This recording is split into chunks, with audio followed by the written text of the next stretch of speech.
What's up, everyone? We got ourselves an interesting post here today in the Neville sub, and let's get into it real quick. So, do you all believe that society has somewhat conditioned people to just accept the 3D? I hate to use the elusive word society, as it literally isn't specific enough of a definition, but I guess what I'm referring to is pop culture, politics, opinions of friends / family, etc. It feels like from every which way, people are often told things like, it is how it is, or that's life for you, without there being any sort of excitement within their words that inspires people to make something more of themselves. So many people give into this thing called fate, and not only give in to themselves, but also project that mentality onto others. Of course, the understanding that you're the creator of your world makes it so much easier for someone to block that out and focus on what they know is the truth. It's just sort of wild and mind-boggling to think about. Thoughts? So he opens the discussion up here for people to comment and get this conversation going. So it's pretty much the blind leading the blind. Most people don't know any better, and for them the reality of that's just life is their reality, and because of that belief, it's hard to show them an alternative. Many people get windswept by life so much that they start to believe they're too realistic to be dreamers. So they just get on with whatever their lot is in life, and they give up the fight for the better. There are people who are more in the know, and they sometimes talk about it, like Jim Carrey, for example, but people look at them and write off how they've achieved their desires purely as luck or talent or something else they don't feel they have, so as not to achieve the same goals. Some just think they're deluded. Hard for someone who has lived one truth to come to the belief that another truth might exist. And absolutely, that everyone will justify, see, as human beings, we have a tendency to backwards rationalize anything that has happened to us or in our lives or circumstances that befall us. And that is why you see these very divergent lines of thinking.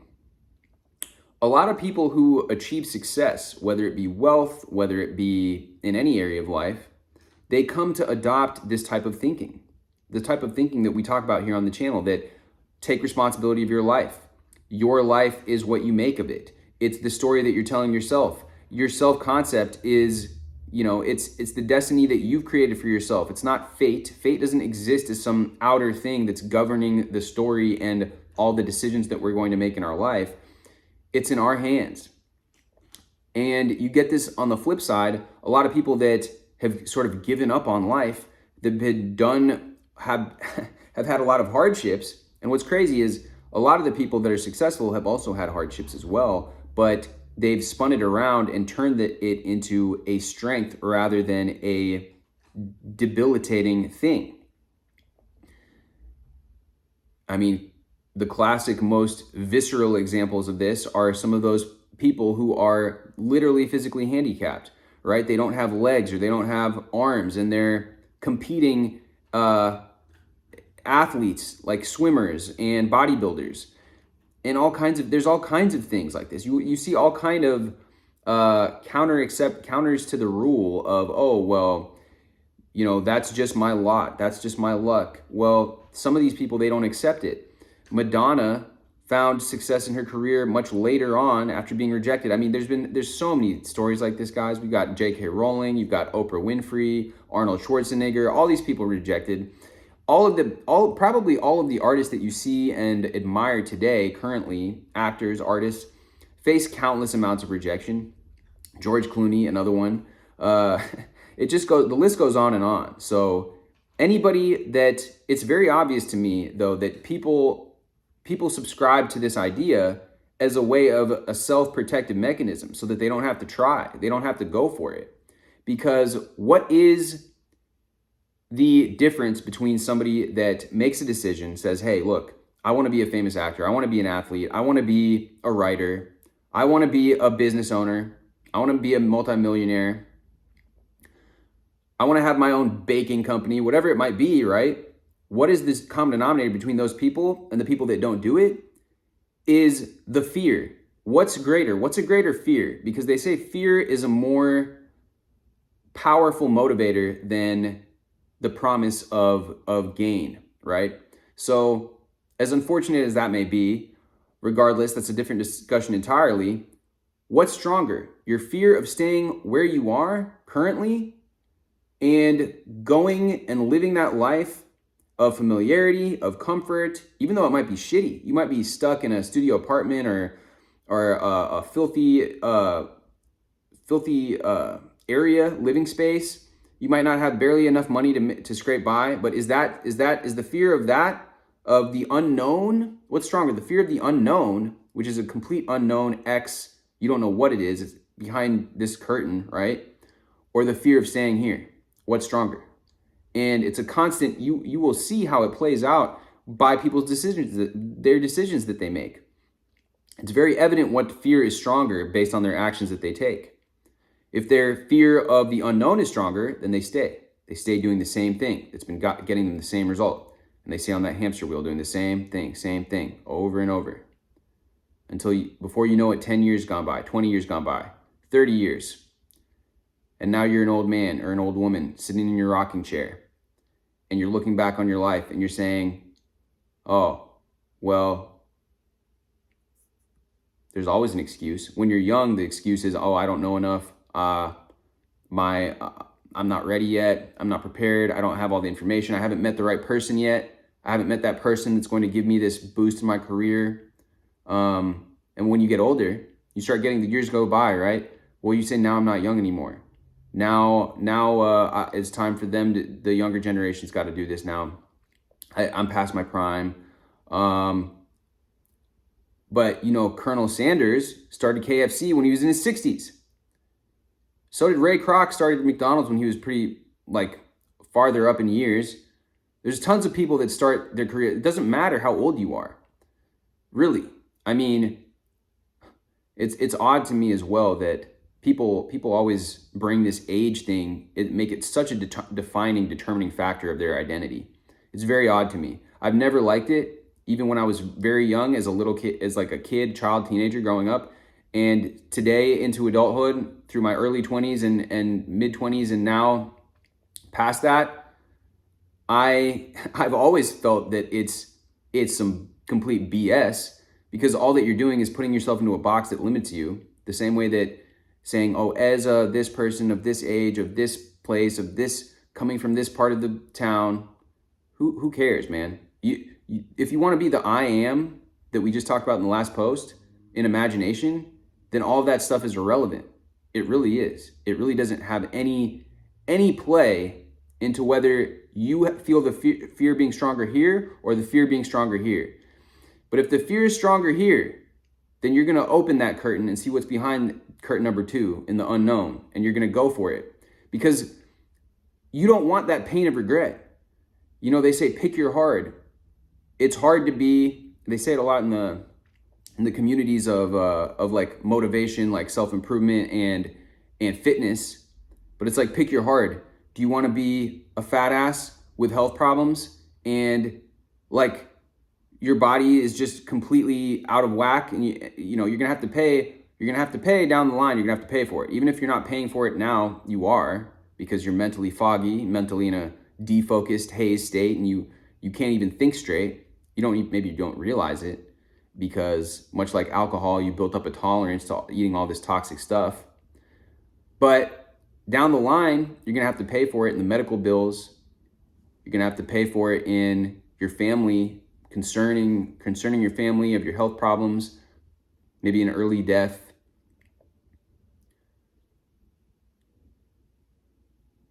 Or do you want to pick the hard of doing the work right now? Do you want to pick the hard of going to the gym, of eating the healthy food, of preparing your meals, of doing the research on what's good for your body, what's actually healthy for your cells, so that they can regenerate, and that you're not having a bunch of senescent cells, is what they're called, where the cells start to degenerate and it causes early aging, early health problems, chronic disease. What is it? What is your hard? You have to pick your hard. And so what we're talking about here is, are you picking the hard that says, oh yeah, I can't do that. It's only for them. It's only for that. Because it's hard, man. It's hard living a life that's average or below average where you're barely able to make ends meet. It's becoming harder and harder. The gap between the wealth gap or whatever, like, is increasing in this country, and I'm sure it is as well in other parts of the world. Do you want to have that hard, or do you want to have the hard that says, look, I'm going to go for this? And it might not even be about money, right? It might just be the hard that's like, you're an indecisive person. You don't want to commit to anything. And because of that, maybe you have a goal, you want to have kids, start a family, but the years go by and you just kind of stayed stagnant. You're not putting the effort into meeting people. You're not putting the effort into becoming a better version of yourself that's going to be a good relationship, that's going to be a good mother, a good father, a good teacher, a good person, a worthwhile individual who contributes to society. I guess I'm sounding maybe a little bit preachy here, but I'm passionate about this because it takes that realization. Sometimes you need to have that contrast of, what is it going to look like when I'm 80 something years old in my rocking chair? Am I going to be filled with regret?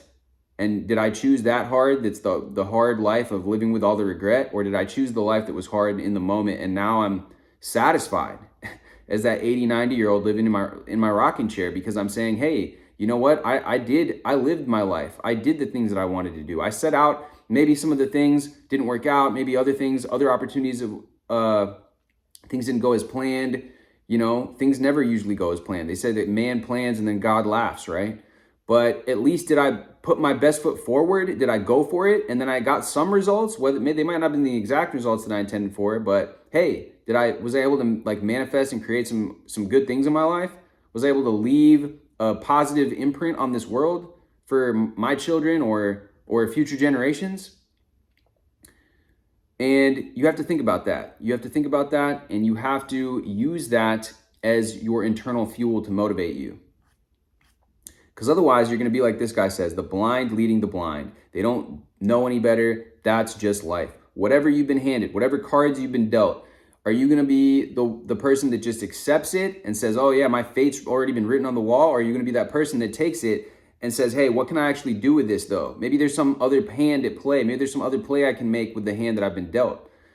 And that's why, like, some of these shows, and I'd like to do some kind of like psychology breakdowns on like Peaky Blinders, like Tommy from Peaky Blinders or Raymond Reddington from Blacklist, because these types of people are able to, they have these terrible scenarios happen to them, and they're able to flip them around and use them to their advantage. And that's like one amazing thing to see.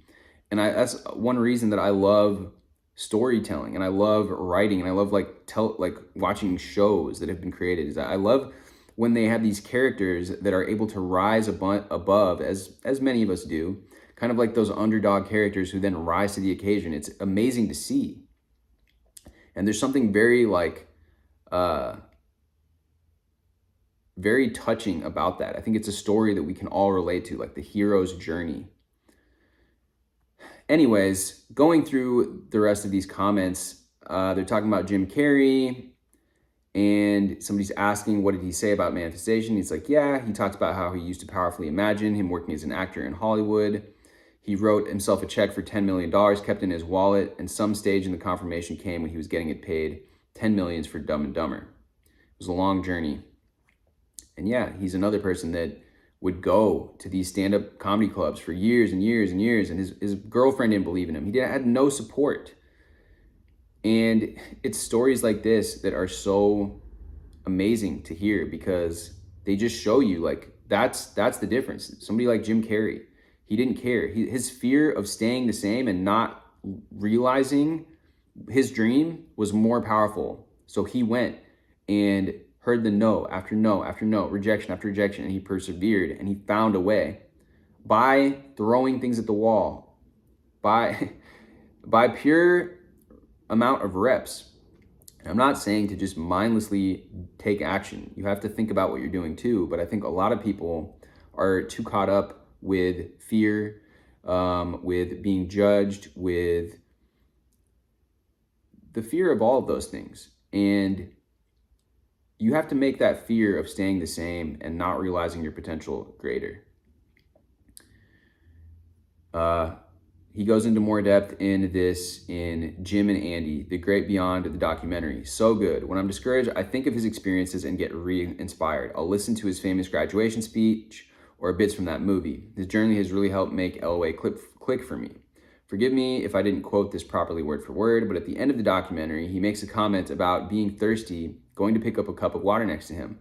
But then he ponders, what told him he's thirsty if there's no free will? Somebody said they just watched the documentary now on his recommendation, and it's incredible. I heard he'd practiced the law, but the documentary really shows it.